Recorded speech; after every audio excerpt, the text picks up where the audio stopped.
And so, in this particular talk, which I would like to credit the makers of the software which I'm using for, which is called Explain Everything, and anybody who wishes to teach or explain things should try. But I'll explain that on another day in a different podcast on a different channel. This one is about quantum Dhamma. Quantum Dhamma, this is the second of my seriously for publishing created podcasts, and there's about 2 different matters which are interrelated and belong to a volume of talks which will be explanations of every different facet and matter which one needs to understand in order to not only understand the truths, the higher truths, which are not ultimate truths, because truth is ever changing as we discover ever more accurate details of the data which can be investigated and found in the universe. So there is no ultimate truth except for that which Buddhists call the Dhamma, and that will all be talked about on another day. We're talking now about consciousness, the nature of consciousness, what is consciousness, and the other part of the talk will deal with understanding one particular concept within many groups of concepts which are found in Thai Vipassana practice and Buddhism. And one is going to be talked about briefly and will return to many times, and the other one is which is Jhana, or I prefer to call absorption, which are different states of meditation which can lead to forgetting all form, all pain, all physicality, all sense of self, and to attain what humans might call a oneness, what I would call complete absorption and experience of non-self through direct intuitive insight into that experience, through forgetting oneself and becoming absorbed in the object of focus. And the last and more longer talk, which will be included in this long talk, is that of the 5 Khandas, or as I will refer to as of now, because of the internationally preferred term Skandhas, which is not only Buddhist but it's also used in Brahman and Hindu and yogic philosophy, and is more well known by the Western world, so we will call them Skandhas. But in Thailand and Buddhism normally we call them Khandas, or in Thai Khan. The Khandas, Khanha, 5 Khandas. So the 5 Khandas, I have a diagram prepared which will help us to visualize, but which I do not wish anybody to believe that the visualization or the chart is a real map of a physical layout, because the Khandas are nothing physical.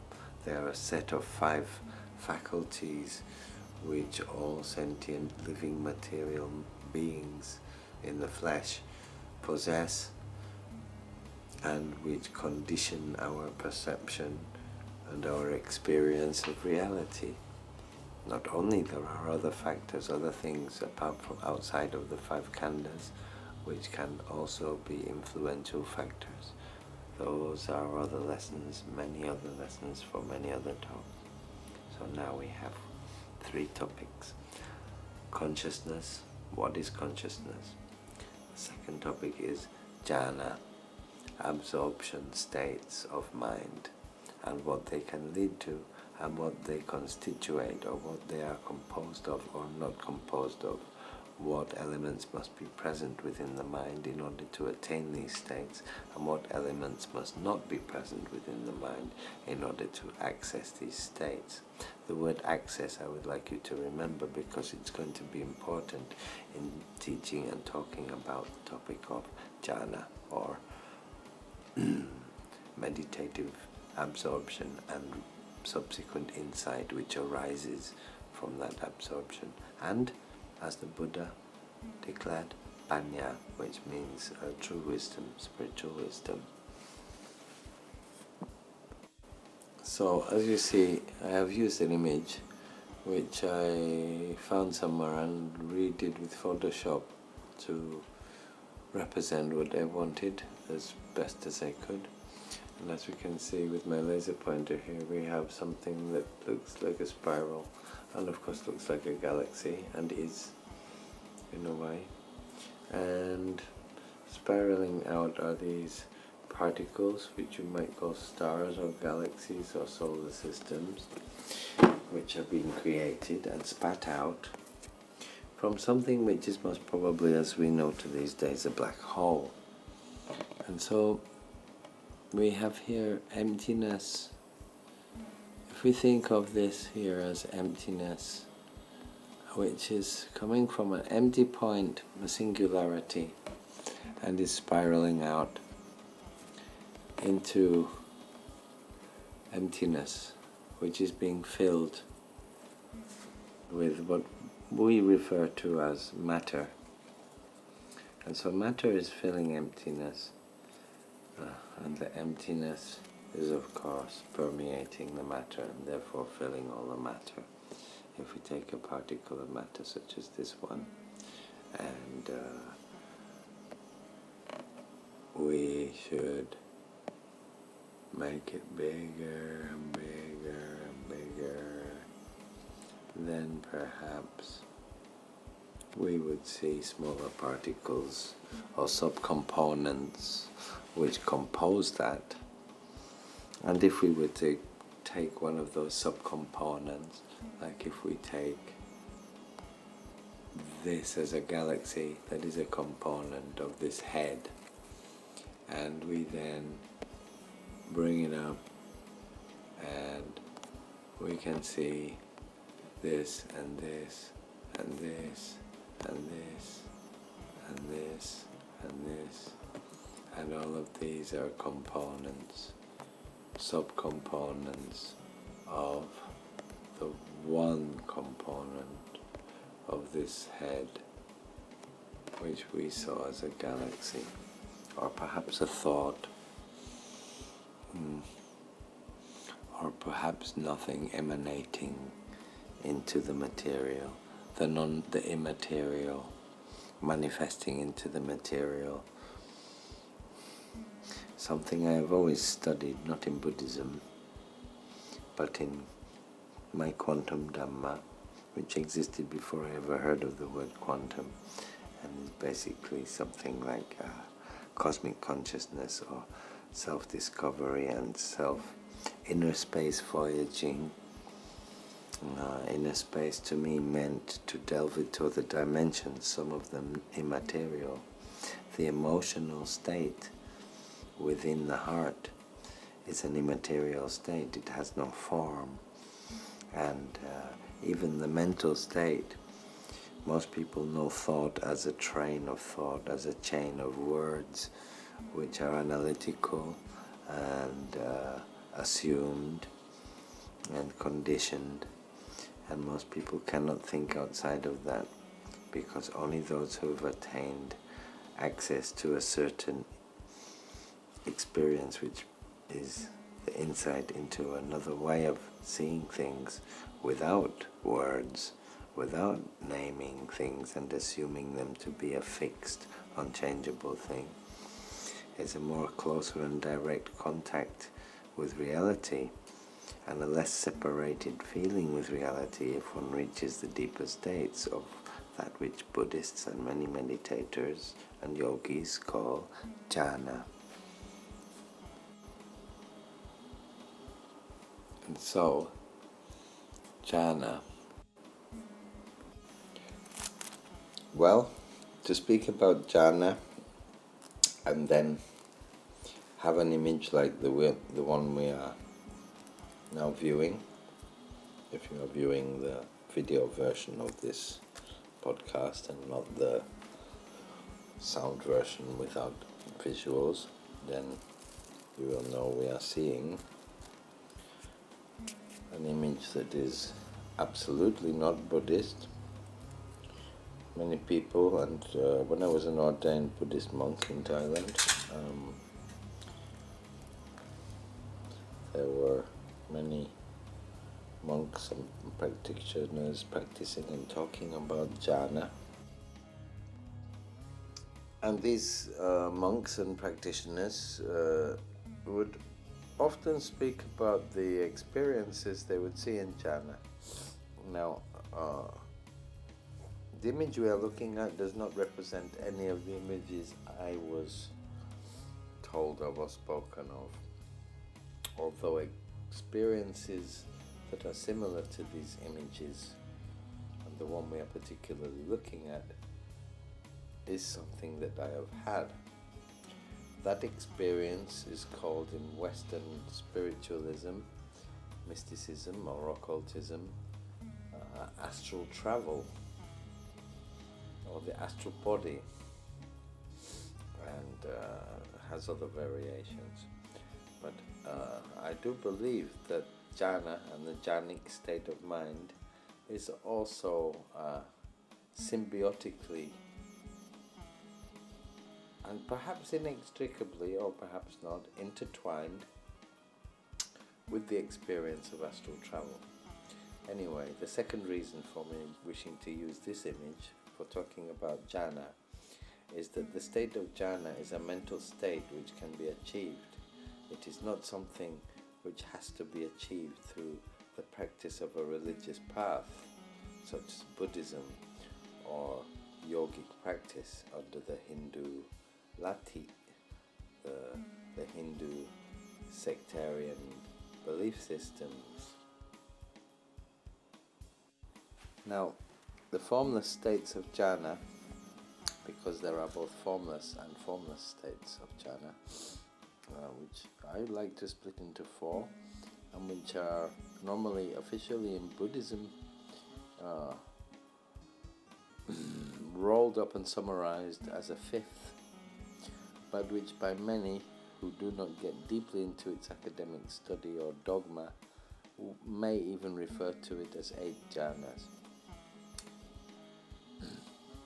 Most adepts will argue that there are, dogmatic adepts I would say, would argue that there are 4 jhanas only in reality, and that the 5th jhana is just the full attainment of the 4th state, and the 4th jhana is the entry into the 4th state. Well, I think you can cook a cake and you can cut it into many pieces, but it's still a cake. And I don't really think there are even 4 jhanas. I just think there are different frequencies or depths of profundity of the one same jhana. And that jhana isn't just a name for something real that is that mental state which we can achieve, which we give a name called jhana and then create lots of false images of because of that name. Name is one of the things which condition our minds. Language belongs to the power of name, but the power of name is an invisible Dhamma, an invisible force, an invisible law, if you like, although the concept of law is human and does not exist outside of our minds. And so, or a law of physics or tendency or a force. I prefer to call it data, because I think of all emotions, all energies, light, elements, physical, non-physical, thoughts, consciousness, sensations, all of those things as vibrating frequencies, and that if you take it in its raw form without a personal view, and take all living beings and sentient observers away from the matter, as we do in quantum physics and subparticle theory, then we will just find raw data. and I will call that the quantum field, or the cosmic ocean, or the cosmic database. It's just raw data. It's timeless, formless, without self, and boundless. That is the living library of the universe. And there is a key to that living library. There is a mythological fable, fairy story, which is told by a person called Barbara Marciniak, who claims to be a medium communicating for beings telepathically from another star system who are non-physical and exist in a mental realm, or another dimension they call it. In Buddhism you would call it a mental realm, such as the Brahma realm. And they tell a story which they admit to be a story. That's why I call it a story, but it's very similar to what I'm talking about. And whilst we're talking about stories, anything one might listen to and find to be truth is actually just a myth, or a fable, or a fairy story, which clothes truth. But truth cannot be finite, as a story or words always must be. Truth is boundless and is beyond all finite description. Words are finite descriptions, and so always remember, words, explanations, definitions, analyses, however clear they may be, are merely little plays and theatres and myths and fables which should lead you to intuit the truth through contemplating it within. And it is within where lies the dimension of truth that is boundless, and it is within that one will journey to enter that which we call Jhana, or which I call absorption. And when we reach the level of absorption where we forget ourselves, then we melt or plug into and access that cosmic ocean, which is a boundless database of personless information and raw quantum data. The Pleiadian myth and fable claims that the human race is equipped genetically, or was, as they claim that we once had more DNA strands than we now have, and that we are able to tap into the living library of the universe, or let's say the quantum database, and that we could extract any information we wish. This is just a myth. Another myth would be in Buddhism that if you practice meditation and enter arupa jhana, which is the formless realm of jhana, where there is no sensation of self and otherness, that through experiencing that, while still remaining conscious but without words, and thus directly experiencing it, one will consciously attain insight into the things which are existing within that database, namely infinity and eternity, and anything which one wishes to extract or intuit therefrom. This is one of the points of attaining arupa jhana, the fourth formless jhana, because the insights which one will receive will free oneself of the false view which prevents one from becoming that which the Buddha called enlightened. And so, false view, as the Buddha explained, is the false view of a self which does not inherently exist in any absolute or timeless manner, and is never in an unchanging state, rather constantly in flux, and therefore always subject to suffering, at least suffering the effects of change, aging, and so forth. If we can refer now again to the picture and lose that which is formless and look at this form, and imagine that we have entered a meditative state of focus where our sense of self is still present, but where we have attained such a focus that we have disassociated ourselves with our outer senses and attained access to the worlds within and without, which are accessible once one has attained enough focus to enter the first jhana, which is patomachan. The first jhana will have certain elements of mind present. The second jhana will also have similar elements of mind present, but will strengthen certain factors. In these two states, one can experience something similar like what we are seeing. It might be archaic, it might be futuristic, but it will most definitely, if one separates the mind from the body and creates a body of light and can enter into the astral realms, one can experience travel and communication within these realms with other beings who dwell therein or who have accessed it from your or other worlds. One can of course remember what happens when one returns from these states, because one is actually still also in part present in one's worldly mind, and when one pulls back and re-enters the normal state of mind and slowly begins to forget the qualities which have brought one to the astral state and to the first and second jhanas, which can also bring other formless experiences which bring insights.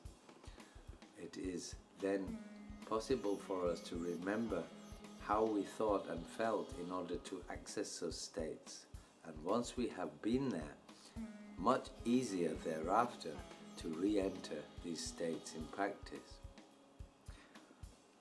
Because of the law of impermanence, once we have achieved a state like this, if the state of meditation or access to astral or jhanic realms of mind or places, locations of mind or emotion, or even places within other dimensions or other frequency vibrations of body and mind, because in truth the astral realm is nothing more than raising that which we are, where we are and where we were always, into a higher vibration. We are not traveling to another place. The astral realm is all around us. We are smack bang in the middle of it. We are just not seeing it because our minds are not raised to that frequency. That is all. I would like to now tell a little fairy story in the Pleiadian style, that we now imagine that we are gazing at a being who has advanced and is living within this realm we are looking at. In the background we can see corridors and walls which are full of circuit-like patterns and illuminated with astral light. Astral light is emanating from the being himself, and the matrix which is covering the surface of his form is also like the matrix which covers everything. The walls behind him, the surfaces of objects, and the spaces between himself and those surfaces. All are connected with this light, and his function and the function of everything else are joined without any premeditated thought or analysis. Rather, they are completely spontaneous because it is natural, and the denizens of this world, who are not merely visitors, are functioning all together within this oneness. We shall call this man Imhotep, and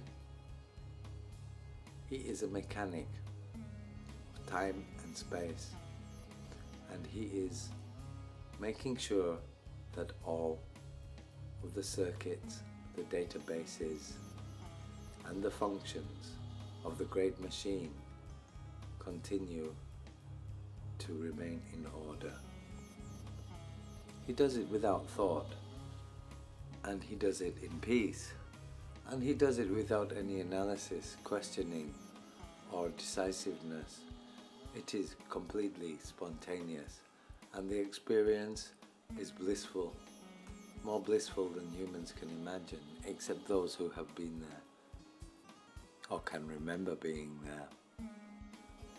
The astral realm is not the same in how it appears to all beings. There are also other realms which are not astral in a sense, rather mental or spiritual or emotional. And there are realms of mind in which the mind itself, when formless and without body, can conjure images up, which is in a form, rupa. Rupa means form or image. But these images are without physicality, and they are ever-changing, and they are malleable, and they react to what the mind is reflecting. This, in Tibetan Buddhism and Vajrayana Buddhism, Mahayana Buddhism, is known as the Pado.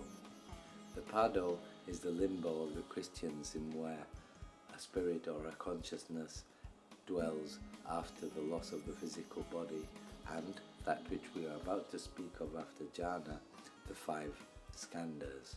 The 5 Skandhas are that which we suffer and which we possess as faculties of survival in Mother Nature and in evolution, but which in Buddhism, for the attainment of enlightenment, are necessary to destroy and to be without in order to attain nirvana. When we lose these, we have no body. We can only conjure up that which is a reflection of our own mind. It is very important to develop an auspicious, or that which we condition to be auspicious, state of mind. I prefer to say to develop and accumulate a state of mind and steadfastness which is peaceful and which does not conjure up negativity, because after the moment of death there is no need to practice jhana, because all of the things which jhana try to access, they are automatically the realm in which one enters to after the moment of death. And so the Pado is also a realm of images which are conjured up and can only be controlled by those with great practice, and are that which create the causes of and which direct us towards our next birth, if we have not yet freed ourselves from the causes of rebirth. Our imagination and the visions we might see in the Pado is different with every person because of cultural conditioning and personal conditioning through the experiences and the things with which we absorb our interests in life, and the things which haunt us and the things which delight us. A Viking might see Valhalla and the gods of Valhalla, whereas a Thai Buddhist might just see exactly what is in his own mythology, and so on and so on. A Christian might see Mother Mary or Jesus bending down to carry him up to heaven, for example. What we might see is different with every person. For me, it's very psychedelic what I see, because it's ever changing and mutating through the transience and formlessness and the impossibility of to becoming something that remains that what it became from the moment of its completion, because anicca, impermanence and transience, means that everything is in motion, be it slowly or fast, be it the erosion of a mountain or the creation of a galaxy, or be it merely the building of an anthill in fast motion speeded up on a video camera. or the movement of clouds in a storm, or may it be just the falling of a leaf in the wind. Things move differently, and the impermanence and constant transience of all things is not always visible, but it is always present, whether we can see it or not. And so my visions and my way of seeing things is that everything is like a sand glass, constantly disintegrating, constantly changing shape. It is also constantly becoming, but never culminating, rather transforming. And transformation is the important word in that which I am trying to say, that I do not see static shapes. I only see transforming shapes, because the only thing I can perceive to be constantly present is the process of transformation itself. And so, if we now take the subject of Jhana, which leads to these states, be they religious or just cosmic or natural, universal experiences attained through religion, through yogic practice, or merely through the thinking of the modern enlightened thought process without conditioning, which I sincerely recommend if you have enough Buddhist practice to be able to understand enough to teach yourself in a non-conditioned manner. So we can now see we have here a diagram in this square, and we have the first, the second, the third, and the fourth jhana. We will start by looking at the first jhana and the mental qualities or faculties or things that should be present or not present within the mind after attainment and access to the first jhana, the second jhana, the third jhana, and the fourth jhana.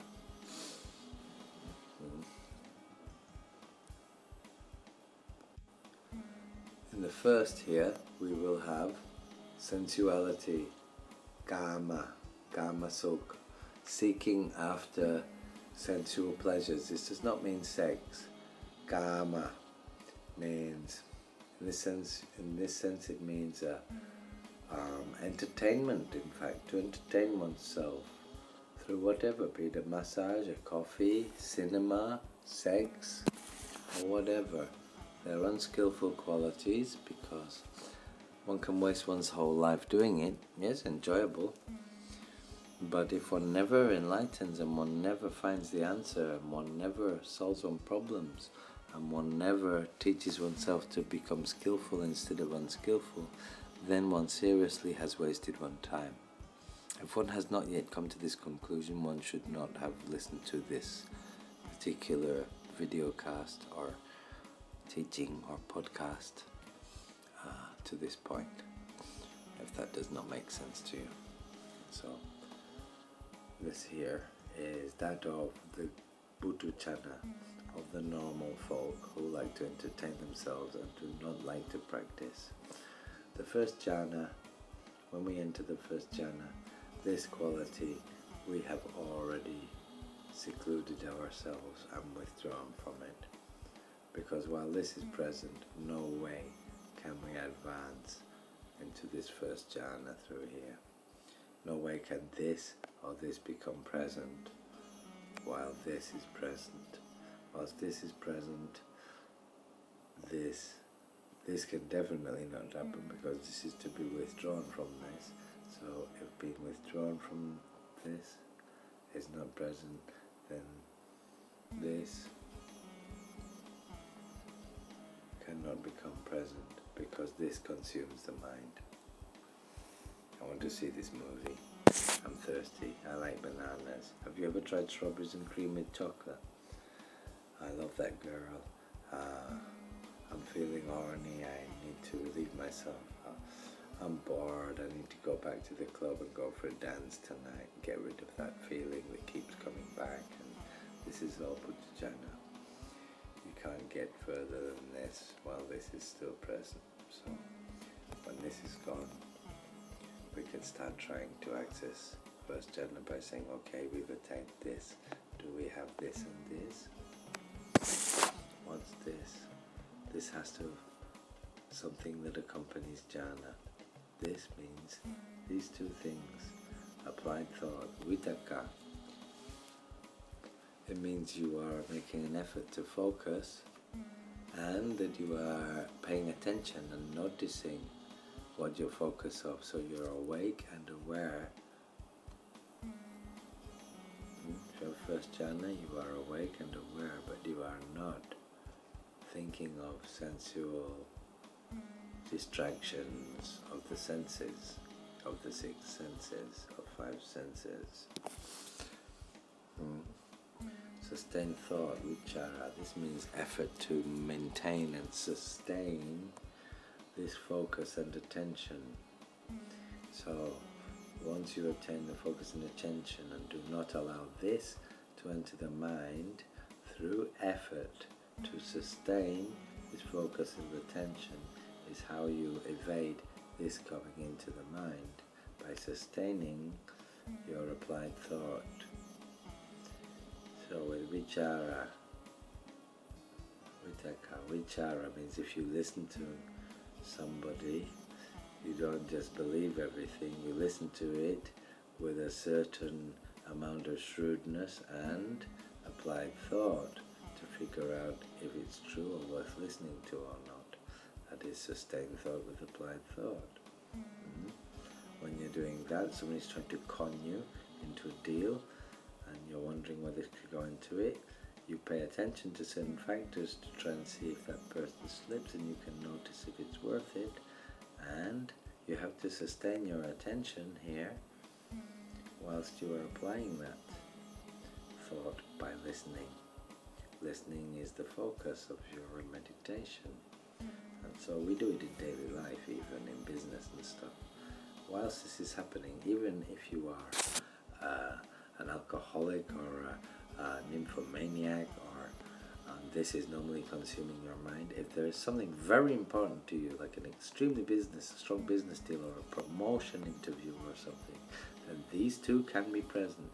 In that case, this is absent, not forever, but just for the moment you're listening to your boss, you're in here. In that moment, actually, if it weren't for certain factors, for the presence of selfish reasons, then this would happen, but it doesn't. So you've got these two.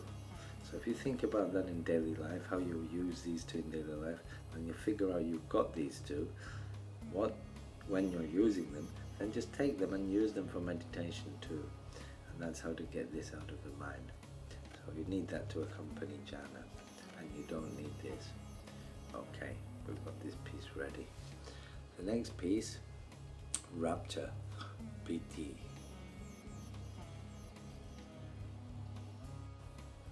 So, while this has been achieved, a great focus is achieved. But in this moment, you might still be philosophizing through this about what is happening when this has left and this has entered. You'll notice a difference. But it's not yet jhana, it's not yet first jhana, because this has not happened yet. This doesn't have to happen, it's empty. The only thing that has to happen yet for first jhana is these two. We've already got these 4. So piti, this might happen. There are 5 kinds of piti. The first kind I'll talk about now. I'll talk about all 5 kinds in a different lesson. In this case, normally you will get goosebumps and the hairs on your arms and your neck will raise up, and you will feel a great rapture. You will feel great, a tingly sensation, and feel full of pleasure, and your mind will become light. If you opened your eyes, everything might glow with an aura. That's the first PT. When this happens and this is not present, and this happens and you sustain it, you may be thinking analytically about it and seeing how it feels different. Whilst that happens, you're just running between these two things. Once you've done that for a while and you've got bored of it, which might be one time or 50 times, or never, depending on who it is, and depending on your efforts, and depending on if you see that, okay, this is as far as this goes, where's the next step, which is normally what happens, and then you start looking, you don't know where to look, and you plant a seed with that, and that becomes a seed of the accumulation of stopping, analyzing, what is this? Here I've entered this, it's different, I don't have this anymore, this feels different, this is Jhana, is this Jhana? When you stop that and then just keep focused on your kata, putto, putto, putto, or buddho, or whatever, or just the feeling of your breath going.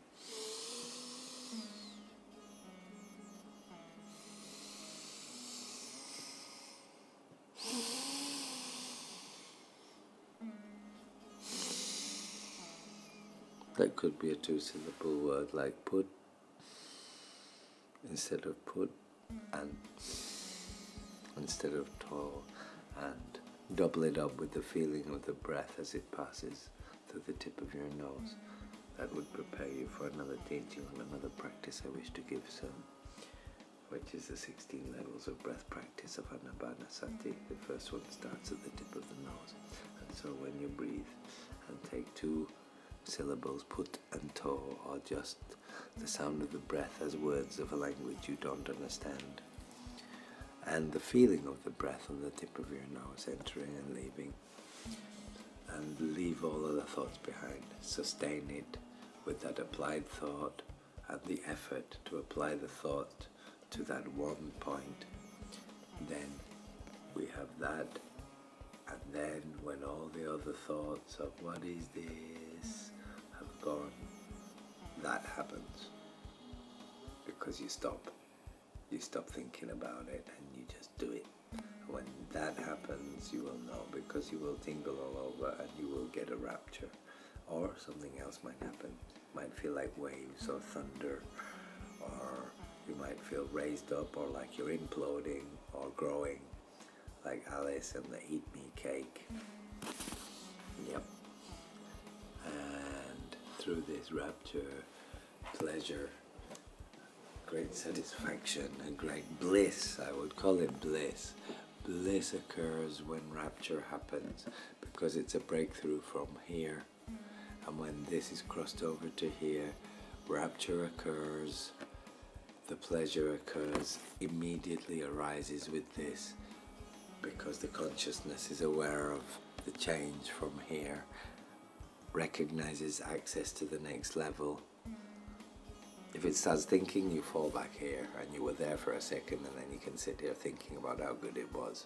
If not, you will stay there if you're wise enough and recognize that's what to do, and don't go back into thinking. That's a split-second decision. If you don't take the decision in a split second, then you will fall back here. If you know it's a split-second decision in the moment it happens, and act on that with a wise decision of just don't think about it, continue, the pleasure will remain, and you will have attained this, which is seclusion born. You secluded from this, and here you attained it, but you had not secluded from applied thought about sustained thought. You were applying thought about how sustained thought has brought, sustained applied thought has brought you into a level beyond this, and that this has been removed from your mind temporarily, and that you are now focused on something which leaves you without any disturbance in your heart, and you experience the focus of meditation, of samatha for the first time. And when you stop telling yourself you have achieved that and thinking about that, you enter rapture. When rapture occurs, this arises, and this is seclusion born of seclusion from wondering about this, born of seclusion from this, and it pervades the body, meaning the pleasure and the rapture by the goosebumps and the tingling from head to toe. The whole experience of that includes the body. When all of that happens, you have attained the first jhana. This has happened to me, and I can confirm these three things are present. The second jhana. With the second jhana, this also is not secluded from, because it was secluded from already in the first jhana. And then gone to here. Now we've gone to here. That doesn't even need talking about. It of course is secluded from. This we already stilled it to attain this when we left. When we left this, we attained this, and then we stilled this and attained this, and this arose, and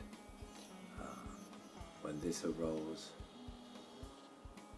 this might still have been present, but if we left this and just entered into this and stopped thinking and just fell into the ocean and dissolved in this, this is beginning of an absorption, because it is stilled. This one becomes, not stilled, sorry, this one becomes stilled, and we enter on into this. So whilst in first jhana, we have let go of that to get into first jhana, and whilst in first jhana, we let go of that and just remain with this, and that is our entry into second jhana, because we have let go of this, which is stilled in second jhana, but not in first. And so we now have in second jhana rapture and piti. The first two are gone. Rapture and piti. Rapture and piti. Rapture and piti in this case is not born from seclusion, because we have already attained seclusion from applied thought and sustained thought, and we have already attained seclusion from sensuality. And so rapture and piti is present in the first and the second jhana, but in the first jhana it is seclusion born and pervades the body. In the second jhana it is samadhi, which is pure focus born. This is where powerful mind begins to happen, not just purity of mind and renunciation of mind. It is purity of focus of mind. But through this purity of focus, the rapture and the rapture and the sukha, piti and the sukha, the rapture and the pleasure still pervade the body, but it is born of samadhi, not born of seclusion. And pure mindful equanimity, this particular quality is not and ever present in the first jhana. It's completely removed. Or if somebody calls you your mother or anything you love, something bad or something worthful to you, what is normally worthful to you is destroyed. You would be completely unaware. In this case, in meditation, unaware, but if you were aware, you would be completely unmoved. So unmovable. In the second jhana,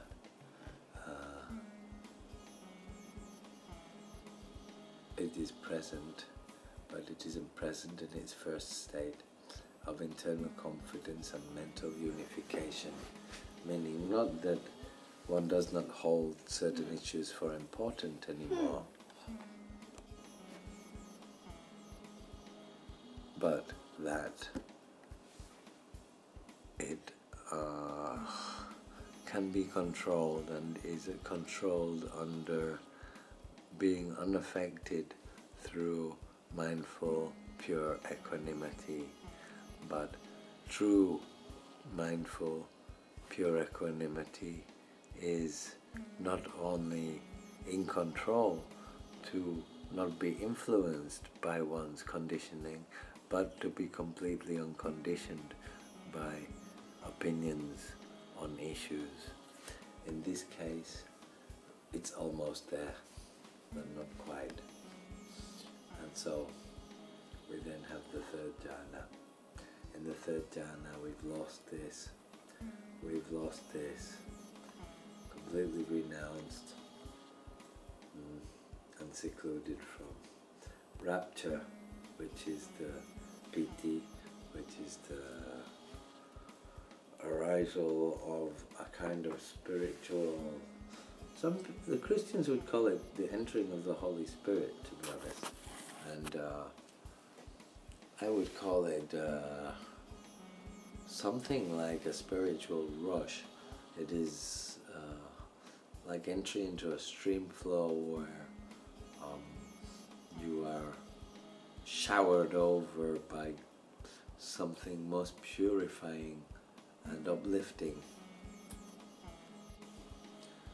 In the third jhana, so this rapture, it begins to fade because one loses interest in it and one is stepping onwards and sees that to reside in it, or perhaps just from natural progression, that it does not need to be present in order to enter absolute and ultimate truth or nibbana, or to travel further. And so this begins to fade away. Rapture is of course a kind of pleasure, but it's an excitement. It's not a pleasure, it's an excitement. And therefore, if you've ever seen an overexcited dog, or overexcited child who screams and jumps, and you can see it as suffering. Actually, it's overexcitement and it's stress.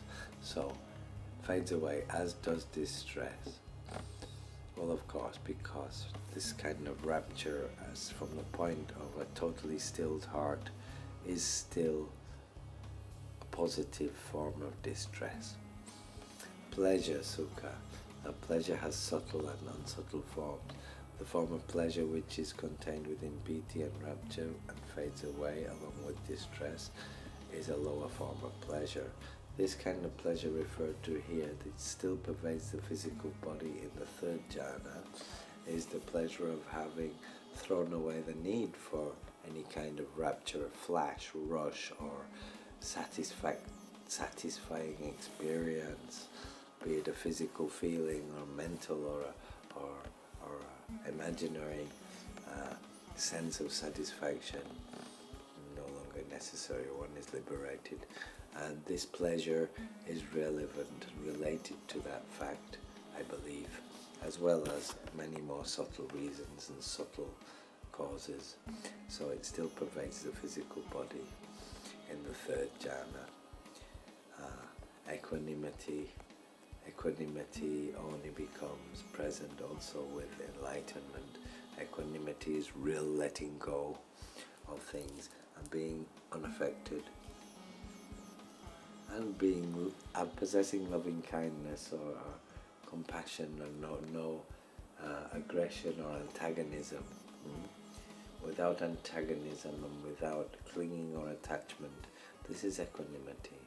And so equanimity is present in this, of course. Without it, you won't attain the first jhana. Without any of these three, you won't. That's the basic truth of it, that's the point of it. Without any of this, you won't achieve that. And without the absence of this, you won't achieve that. And without any of these three, you won't achieve that. Without the absence of this, you won't achieve it. And you won't ever be able to achieve this whilst you're only in this first jhana, and so on. That is how the graph is meant to be understood. Empty, secluded, stilled. Things that are present. These are the things which are either present or not present. These are the list of jhanas, and these are the things that are either present or not present in each of the four states of jhana. So in the fourth jhana, which is where we enter the formless state and access the true realms of insight where Vipassana can be accessed through the insights one attains. One will then see what it is to practice and understand, and only thereafter will one truly see the path. Then this is not present. This and this, these are not present. Rapture and piti are not present. The pleasure is present as we access the fourth jhana, and as we go into what academics call fifth, sixth, seventh and eighth jhana, this becomes abandoned and is pain. Because when you stop clinging to or maintaining, sustaining the pleasure within and let go of it, in the same moment you let go of all pain. So the pain in your legs or your foot's gone to sleep as you're sitting meditating, and the rapture and pleasure which arose as you focused enough, despite that pain, to attain the rapture, both of those become abandoned. As your mind becomes much more focused and interested and absorbed, and disinterested, I should say, rather than interested, and slips here into the fourth jhana, and it slips into pure mindful equanimity, which is oneness with everything, neither a sense of pleasure or pain. It permeates the body with pure mind, and that is where consciousness becomes pure. And that consciousness is so clear and receptive and perceptive and observant because it is undisturbed by pleasure and displeasure and all such proliferations of those two basic dualities. The essential existential duality of the sensation of self and that which is not self, self and otherness, is also renounced and is also secluded from and withdrawn, and therefore the mind is completely still. When the mind stops, the world appears and becomes visible. Reality becomes visible for the first time in a non-conditioned manner, without words, without naming things, and without conditioning them according to one's memory associations, likes and dislikes. Now, you may see that the word anapanasati has appeared on the top right in the blank area of this diagram. It's nothing to do with the diagram. It is just that I wanted to say before we continue that part of the samatha, meditative practice, which is needed to enter and achieve the self-control and mental control to enter the first jhana, which of course is within these four qualities, and of course that this will attain it. These four are needed for access, and these will culminate in attainment of the first jhana. But it was with anapanasati that the Buddha taught how to begin practicing meditation, which will lead you to the point where you can begin to access the states of mind which will permit you to perceive and understand the necessary concepts and applied methods, and get insight into that in order that you can apply these methods to attain all of these and reach first jhana. And so anapanasati I wanted to write as the first of the 6 practices of the first satipatthana, kayanupassana, mindfulness of the body, which begins with the first of the 6 practices of mindfulness of the body, which is the first of the 4 satipathanas, the first of the four Satipatthanas has 6 practices split up into it. The first of the 6 practices of the first Satipatthana is Anapanasati. Anapanasati has 16 levels of practice. The first begins with the focus of breath on the tip of the nose, and usually the use of a kata, which will be 2 syllables to help you breathe in and out, and use the kata as a word because people are used to thinking in words, and to use that to still the mind firstly onto a word as an impure object of focus, after which this would be advised to be dropped and to not use words, because only after second jhana and third jhana can one, without the use of words and applied thought, which is the use of words, thinking in words.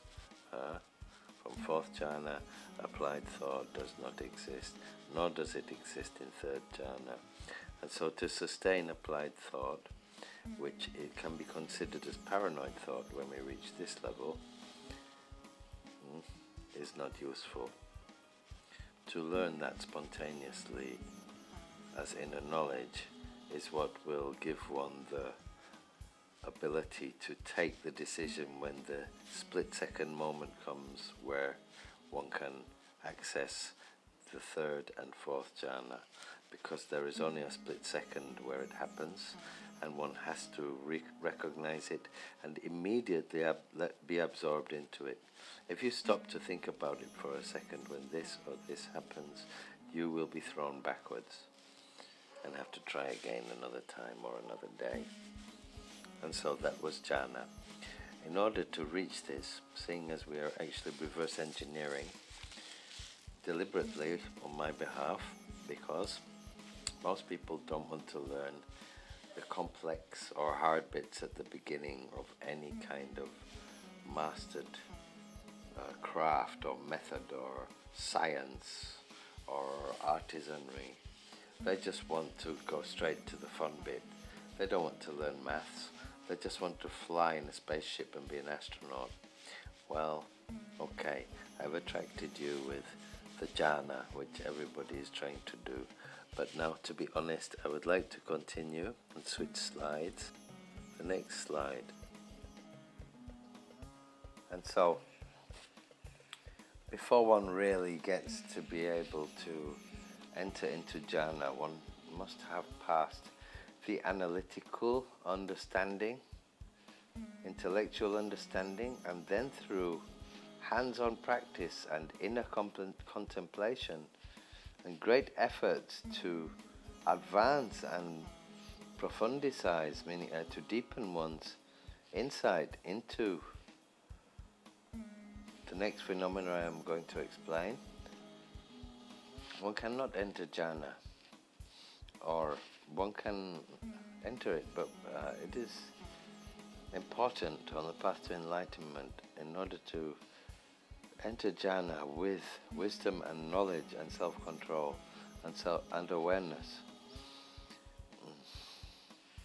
to understand the 5 skandhas, or in Thai Buddhism we call them Khandas, or the Khandas. And so this design here, as we can see in front of us, is a modernized design, which I shall try to credit where I found the image, because I didn't make it myself. I found it would be useful for explanation of the 5 Khandas. 1, 2, 3, 4, 5. Actually it goes 1, 2, 3, 4, 5. Roop in Thai, rupa, Sanskrit. Form, or object of perception. Actually, form also means your body. You've taken on a body, you are born, you are manifest in the flesh. You also have rupa. This is a necessary concept to understand also in that context, because in dependent origination, or paticca samuppada, the paticca samuppada, the chain of dependent origination, rupa is most definitely needed to be observed in this way and seen in this way. So, forms. We ourselves have a form, And forms we perceive are objects of perception. So rupa, form, materiality, objects of perception. But thoughts are also objects of perception. They are thought forms, but they are formless. You can imagine a form or a shape, but it is imaginary and it is therefore in essence formless. You can ponder on that one. Rupa in this case means form, physical form. Vedana, so if all our lives are sentient beings, we possess these 5 khandas.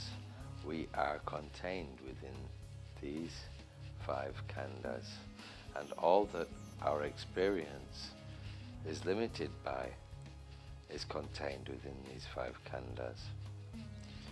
Now this khanda is not only a khanda. This khanda means something else too. There are 2 kinds of sankhara or samskara in Sanskrit, sankhan in Thai, sankhara in Pali. We'll talk about it now. Sankhan, in this case we have rupa, the body, vedana, sensation or process of perception. This is wrong. It should be feelings. If you're feeling sad, or you're feeling excited, or any emotional feeling or reaction or sensation of stress or excitement, anything that occurs within the heart and arises like a wave of a sensation is vedana. It is not a sensation or process of perception. If I burn your finger with the end of a cigarette, then you will feel pain, or your consciousness, which is this, by the way, consciousness, Jhana.